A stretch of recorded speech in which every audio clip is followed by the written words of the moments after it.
those camps look like, what's happening at them. And then if you were to come for a camp, what it'll look like. If you were to come for a virtual camp, what that'll look like. And then we'll hit you with the boring stuff right at the end. Some campsite stuff, how to access the paperwork, how to make sure you've turned all the right paperwork in, and then specifically how to access virtual camps because the form's a little confusing. And then, because I know we're not tired of hearing about COVID, I'll have the medical team come in, introduce themselves, and tell us a little bit about how we're staying safe at camp in the midst of a global disease pandemic. Let's head over to the next slide. Cool. Mission delivery. So, like it says right there, we have 7 summer camps. So the first summer camps, we had 2 spring. They started in May and finished last weekend. They were kind of awesome. They were very extreme opposites of each other. The first weekend was really cold and rainy, pretty quiet, sort of low key. If you've been to a family camp like that, you can kind of picture exactly the vibe. It was very much camp, but very like cozy and chill, which was awesome. And then this most recent weekend, it was like 85 degrees. It really just felt like a hard camp all week, both in temperature and in how high energy it was, which was really awesome. So we start summer camps soon. Seasonal staff training starts this week, and then summer camps start the following weekend. And I am just so excited about camp coming back and the vibe that we've had so far and the vibes that we surely will have with seasonal staff on site. We will be releasing more information about our fall, hoping to at least keep some consistency to the schedule, but also maybe even add in some new and just like bigger camps. Camp in a Box, if you've seen any emails about that, we've had box packings. Those have already gone out. Huge shout out to all of the volunteers that have already signed up for that. There are still a few spots open, but we'll talk about that in a few minutes. I'm kind of going to quickly touch on caregiver, but know that we'll send out more information about how to get involved with that when we get a little bit closer to the fall. I mean, that's really it. If you saw the fireside chats, it's going to be pretty similar to that, just hopefully a little bit more input from the families, and more involvement from the families, and maybe get some testimonials. Ranger programming has already kicked off. I don't have a ton of information about that. So if you want more information, reach out to Graham and or Bells. I'll drop their emails in the chat right now, but I'm sure you can guess it. It's their first names at flyinghorsefarms.org. And then lastly, AYA programming. So closer to the fall, we're hoping to do something for our campers that have aged out of traditional programming, maybe missed their last year of Ranger camp due to COVID. So stay tuned for that, something big and something exciting. Speaking of big and exciting, camp is 10 years old, which is wild because I think in camp years, that means camp is like 256. I'm not sure the conversion rate exactly, but I think that's pretty close. And to celebrate the 10th year anniversary, we have a lot of cool things, which I'll talk a little bit more about how you specifically can get involved and help us out. But also, if you come to camp, you're going to see lots of like new things specific to the 10 years. So we have new core value banners hanging in the dining hall. We have a big 10-year anniversary like painting hanging. I'm not entirely sure what it is, just leaning on the side of HQ. Things like that, just awesome stuff around camp to really like highlight the 10th year and to celebrate the anniversary of camp. I think that's all I've got for mission delivery. Let's pop over to program overview. You might have already heard the theme for this year's family vacation, and we really saw that come to life in those last 2 camps. If you're like wondering what that looks like, it's a lot of Hawaiian shirts, it's a lot of fanny packs, and it's a lot of taken photos of the scenes, the views of camp. We have family camp weekends, like I've said. So I kind of want to talk about what those look like. Right there, it says we have 10 families, up to 10 families, I should say. And when that's the case, all the families rotate through 10 activity areas kind of simultaneously throughout the day. We have a couple different program areas. So there's nature, spotlight, arts and crafts, the things you might expect, but also some cabin-specific activities. So the families have some time in their cabin to hang out, play outside if they want to, kind of like stooping it or just free time if you're used to that. We you know what, let's talk about the activities that are going on in case you do want to come to camp and you're going to be facilitating those. So at Nature, we are going to be planting some plants. We have some pots that the campers can paint, take home with them, which is really cool and really fun. Kind of ties into a program that we're doing in virtual as well. At the sports court, brand new to camp, we have a 9 square court, cage. I really don't know what the heck to call it, but it's giant. It was a lot of fun last weekend.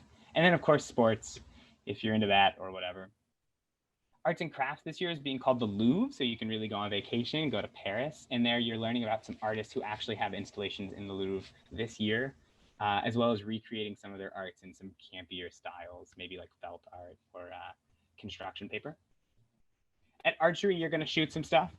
And at Spotlight, we have an all-new Spotlight studio. This past session, we had a lot of videos, camper testimonials from parents, campers, things like that. A new and recent idea from our very own Deej, maybe have some campers make some TikToks. So just a lot of stuff we can do in that studio space, which I'm really excited about. And I'm excited to share the videos that campers have already made soon. That said, like it says there, camp really is mostly self-serve. So if you're a volunteer coming, expect to be in an activity area or be in a camp concierge position. But either way, you're really like gathering supplies for the families, facilitating some conversation from a distance. But really the idea is that families are there just hanging out by themselves, kicking it. And in the case of Spotlight, they actually are totally by themselves so that they can have masks off in the studio space if they want to. If you're thinking masks off in the studio space and that freaks you out a little bit, we'll talk about COVID in a few minutes and hopefully put your mind at ease about how we're keeping camp clean, keeping camp safe. Looking at my notes, make sure I didn't miss anything. I didn't. No, you crushed it, Deej. You went to the right time. I bolded lifeguards, so I'm just going to start right there. If you are a lifeguard, if you know any lifeguards, we need lifeguards, as always.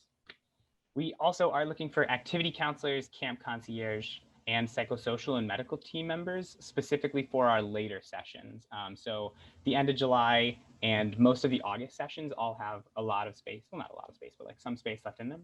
And then we do have waitlist spaces open. So if you're only available for like June or the first July session, maybe still apply or hit me up if you've already applied and we can get you added to the waitlist. Just so you know, if you are signed up for a camp or if you are signed up, or if you want to sign up for a camp, there's 3 parts to Volio. 2 of them are very traditional and 1 is brand new, just to condense the actual amount of time we're on site. So the e-learning will look very similar to what it has looked like, but we've added videos basically to just cover some of the stuff that we don't really need to do on site. And then because there's some stuff that we have to do on site, like emergency procedures drills, going over the program, tours of camp so everyone knows where things are, we will be having an in-person Volio from 1 to 4 p.m. on Friday of your camp. If that Friday doesn't work for you, or if you're like, I really don't want to drive up to camp Friday, come home, drive up to camp Saturday, you are able to space out the orientation and your camp. So let's say you're coming in August, you could attend a Volio in July, and then not need to attend your orientation on Friday before the camp, just arriving Saturday morning at 8 a.m. to go through the COVID screening and then head up to your activity area. That was kind of confusing, so I'm just going to pause there. If you have any questions, drop them in the chat, or I think there's a Q&A button. Any questions specific to the roles or what camp's going to look like and how you're going to participate?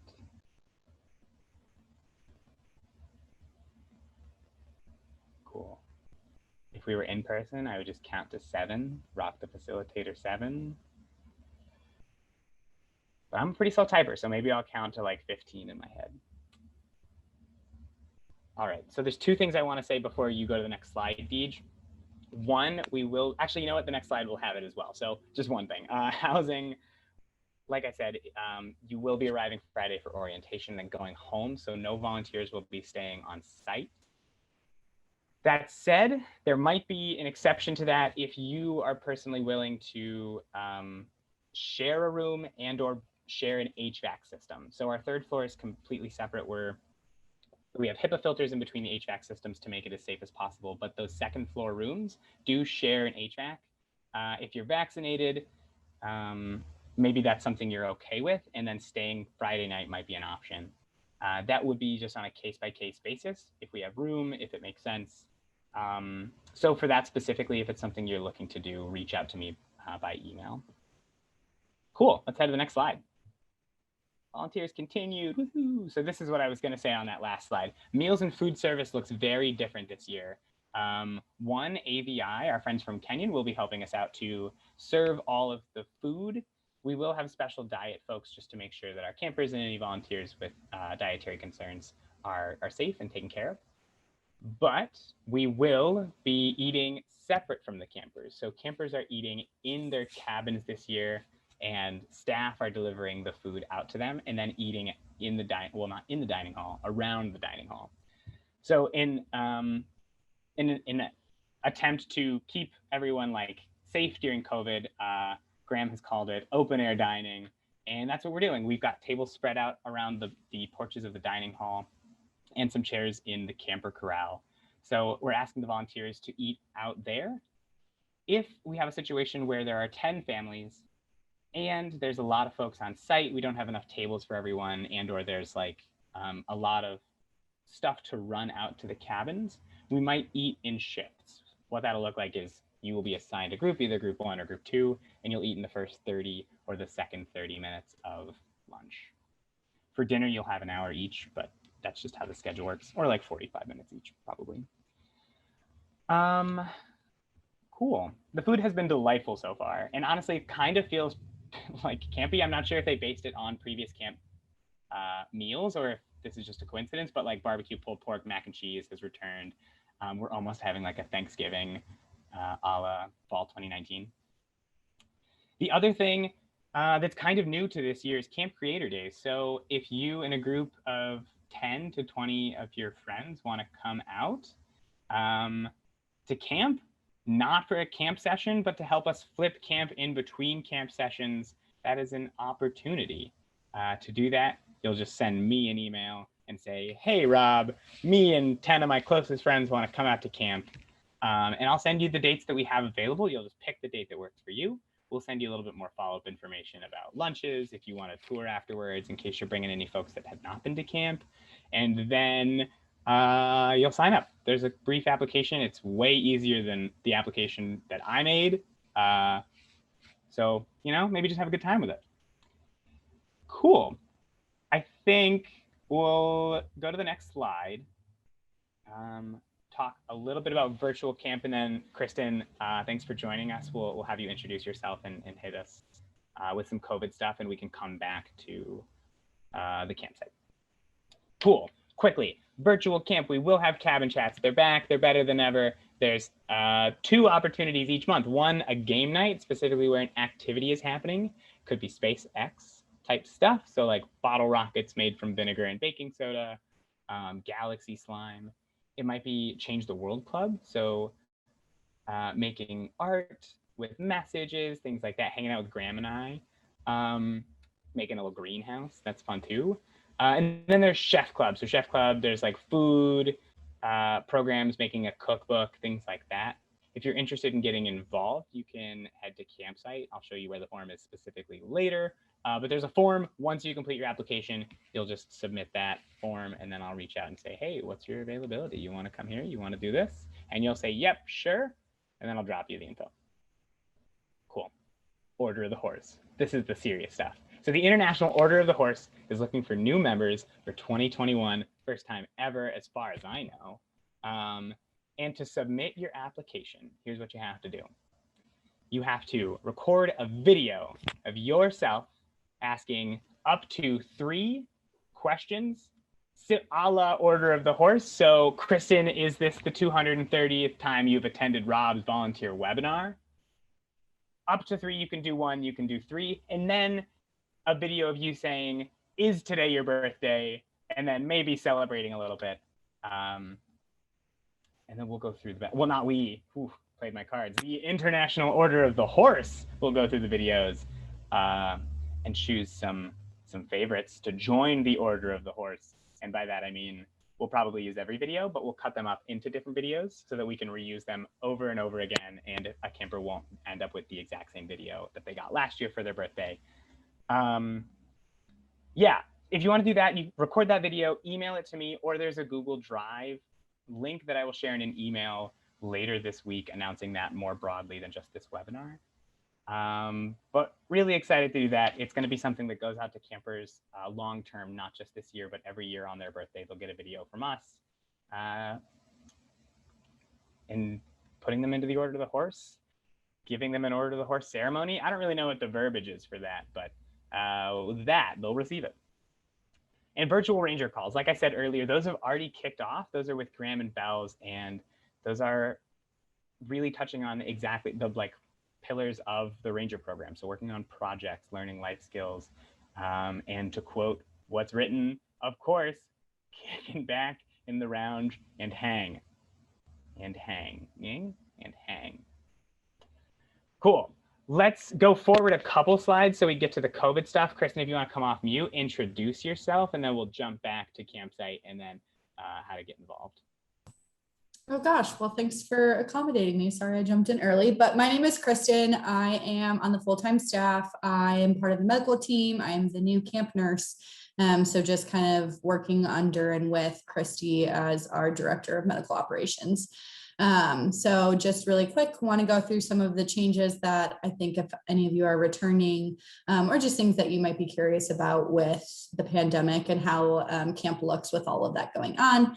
So we do have a lot of new safety protocols. They're ever changing, as you guys know. The conditions just of this pandemic are constantly evolving. And so we are working to follow safety protocols as best we can and follow the CDC guidelines. So things that we are doing, we have lots of sanitation stations. So not only for your hands with sanitizer, but we have cleaners that come into all of our program areas and just can quickly sanitize things that might be used by multiple families. We are doing the entry and exit doors. So, enter one way, exit another door if it is for an indoor program building.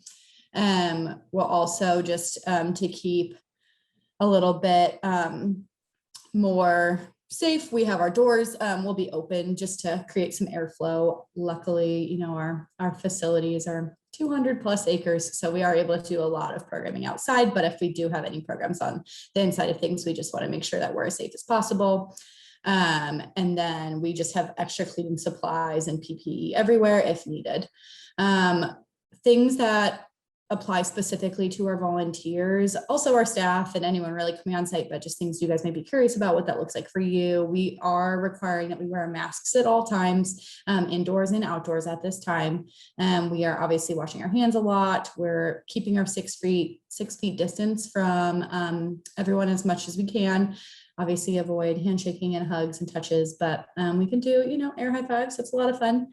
And then we are doing health screenings through an online QR code that you can quickly scan just so that we can make sure that we are catching any symptoms or any exposure earlier before anyone makes it to camp.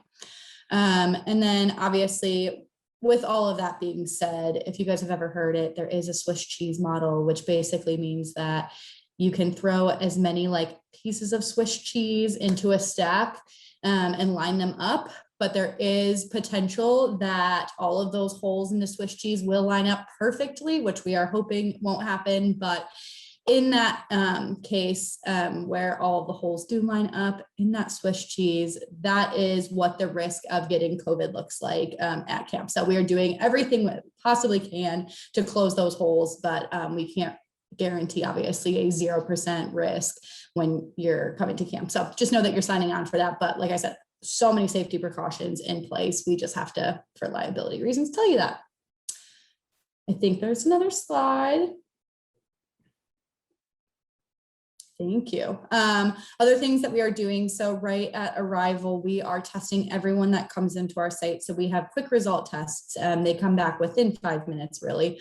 And so anyone over the age of 5, we will be testing on site, campers, family, staff, volunteers, any of that.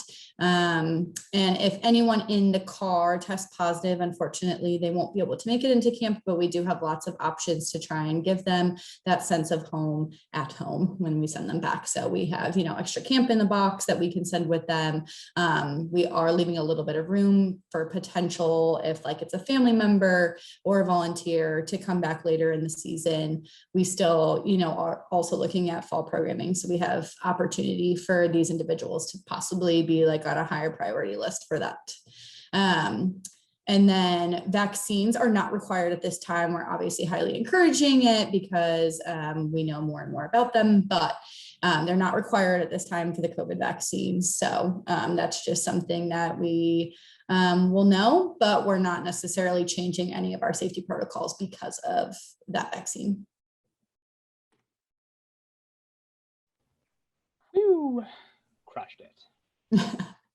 And then just a little bit about programming, which I know Rob can hit on to a little bit later, but basically it's a little bit different than maybe what you guys have heard of or what are used to with our family camps. So typically we have family pals that take around the kids and parents can do their own thing. However, with the programming that we are putting on right now, it is little hubs of families. So they're going to celebrate camp together, which is a lot of fun. And so basically the parents will walk around with their family, their kids, whoever that is, and rotate through a bunch of our activity areas. They will follow a very strict schedule. So, if they decide they want to go to archery, they'll have time during that day to go to archery, but they won't be able to just like rotate on their own time, if that makes sense. But we have almost all of our activity areas open. I think we're going to open the pool here soon too. So that has been really fun. And we've been working with this now for 2 weekends and it's worked out really well. And it kind of gives every family a little opportunity to see a little bit of each piece of camp and each activity that we can offer them. And then we also just are offering them fun new experiences like eating in their cabins, which is so cool. And, they get all their swag in their cabins and it's just like decked out for them to have the most fun ever. So it really has been, I think, a great change to programming. And now I think I crushed it. Crushed it again, honestly. Yeah, no, I completely agree. I think I was a little worried about what camp would look like with all of those precautions and isolated to the family, but it really has been a success from my side of things and hearing from the families. I think they've enjoyed it as well. Yeah. Cool. Well, Kristen, thanks for hopping on. I'll let you go because I know it's like 6 o'clock in the evening, but everyone else, you're stuck with me for a few more minutes. Yeah, and if anyone has any questions, feel free to email me. It's just Kristen at Flying Horse Farms, or you can email Christy, just Christy at Flying Horse Farms if you have any medical questions. But thanks, Rob. Nice. Thanks. Have a great evening. You too. Cool. Well, let's go back a few slides. I think the dates of virtual programs is maybe what we're looking for. Hey, look at that. There the dates are. I'll let you know that not all of those dates are still open. I think some of them have filled up. But specifically with those cabin chat dates, they're a little bit more open. We need a few more folks in case we open up breakout rooms. So if you're free June 15th, July 21st, August 19th, those are definitely open. And then depending on which date you're open, the clubs might be open as well. So let's say you're interested in coming to virtual camp, or you're interested in coming to camp, or you're interested in joining the Order of the Horse. Let's go one more slide over and talk about how to do that. If you haven't already, you create a campsite account. We're no longer in RegPack, so if you've tried to do that and you haven't heard back from me, that's why I didn't get the email, my bad. But if you go to our website, you can find both an FAQ sheet about camp and how to apply, but also the link to create your campsite application. If you just type in flyinghorsefarms.campmanagement.com and then press go, you'll see this little screen right here. From there, you'll click staff dashboard login and create new account, or login if you've already created one. Let's say you've already created an account or you're going to create an application. Let's go to the next slide. That's what you'll see. You click the thing you need to do. We're all pretty good with technology at this point. So either sign in or begin a new staff application. Once you begin a new staff application, there's 3 different routes that you could take, either the medical team, volunteer, or seasonal staff. You can also be a board member or full-time staff if you're either of those, but you're probably not.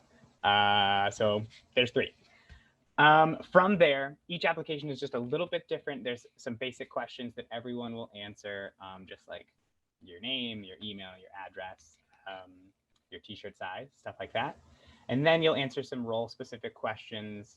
And that is where we specifically talk about camp, the roles, and the dates. So if you're like, I didn't take notes, or you kind of glazed over because I was talking a whole bunch and you missed something, all that information is in the application again, so you can head there and find it.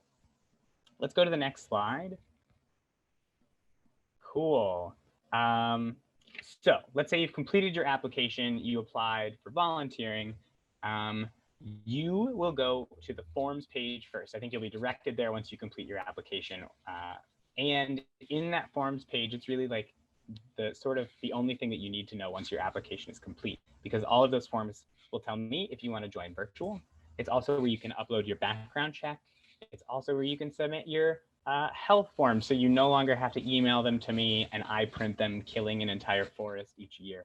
All that stuff is just saved within Campsite. Each year, you can update your vaccination record if need be, but it's already there. So if it's not like a year like 2020 where a new vaccine gets invented and there isn't a new vaccine on your record, you'll be good to go, and you'll just need to submit the smaller health history form, which is also in Campsite.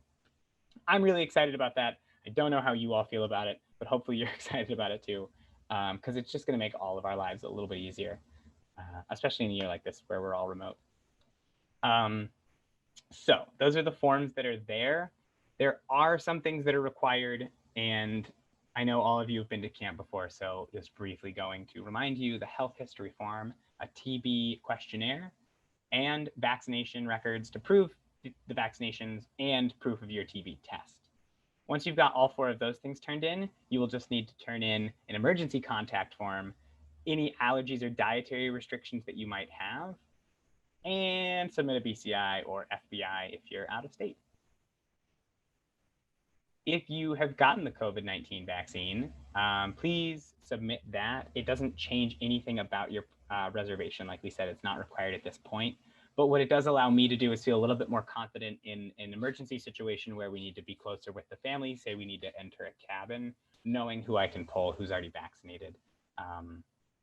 That's really the only thing that we're using it for. So other than that, that's like all of the notes that I have. Are there any questions for me at this point? And if not, you all have my email, so you can hit me up. I'll pause there.